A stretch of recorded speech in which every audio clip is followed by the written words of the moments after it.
Hello everyone, I'm Lokya Shakti. Now let us revise essay 560, Subsequent Events. What are subsequent events? Subsequent events are those events occurring between the date of the financial statements and the date of the auditor's report. However, this standard also includes those facts that the auditor comes to know after the date of the auditor's report. So having understood this, let us move on to the requirements of this standard. This standard gives us requirements for three situations. The first situation is where the events occur between the date of the financial statements and the date of the auditor's report.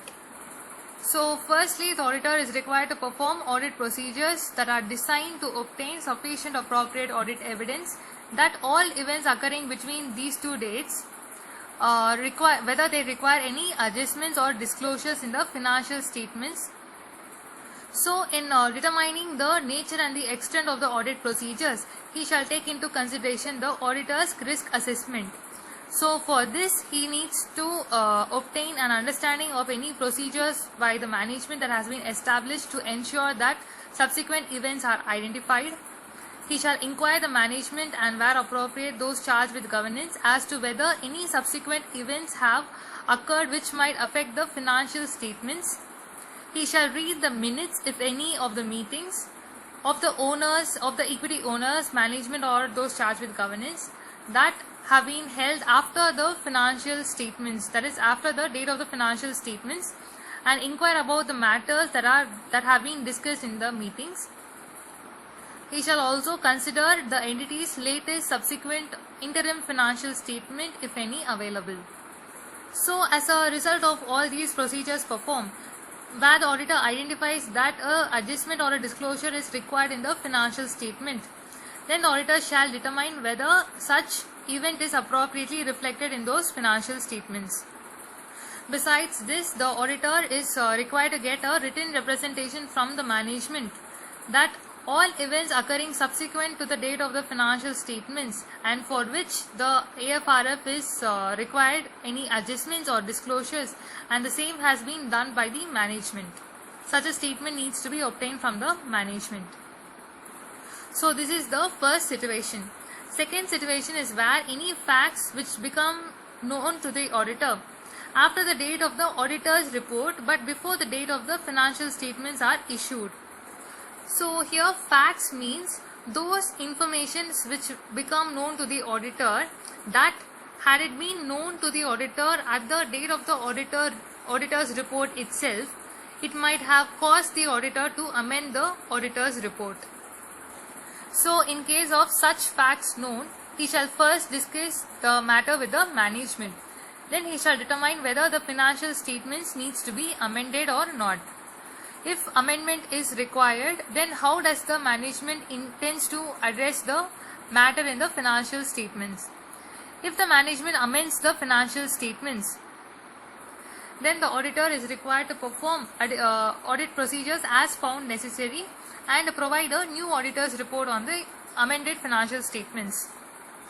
However, the auditor needs to take into consideration that this amendment is not being prohibited by any law or regulations or the applicable financial reporting framework.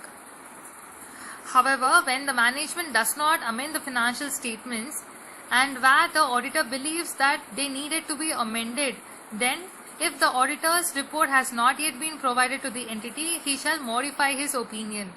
If the auditor has already provided his report to the entity, then he shall first notify the management that not to issue the financial statements to the third party before the necessary amendments have been made. In case if the financial statements are subsequently issued without the necessary amendments, then the auditor shall take appropriate action to seek to prevent reliance on the auditor's report. So these are the procedures needs to be done when the facts are known after the auditor's report but before the financial statements are being issued. The third situation is where the facts are known after the financial statements have been issued to the third parties. These points are quite similar to those that we have already discussed right now.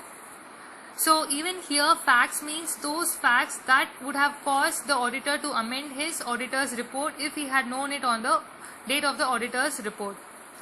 First, the auditor shall discuss with the management then he shall determine whether the financial statement needs amendment or not. And in case if the management amends, then he shall provide with a new auditor's report and take the necessary audit procedures. In the new auditor's report, he shall include the emphasis of matter paragraph. Under the emphasis of matter paragraph, he shall state the reasons for such amendment. And in case where the management refuses to amendment and where such amendment is required according to the auditor's judgment, then the auditor shall take the necessary steps to seek to prevent reliance on the auditor's report. So basically, SA 560 deals with three situations. The first one is where the events occur between the date of the financial statements and the date of the auditor's report. Second situation is where facts are known to the auditor after the date of the auditor's report but before the issuance of the financial statements. And the third situation is when the facts are come to known to the auditor after the financial statements have been issued to the third parties. So by this we conclude SA 560. I hope it was useful. Thank you for listening.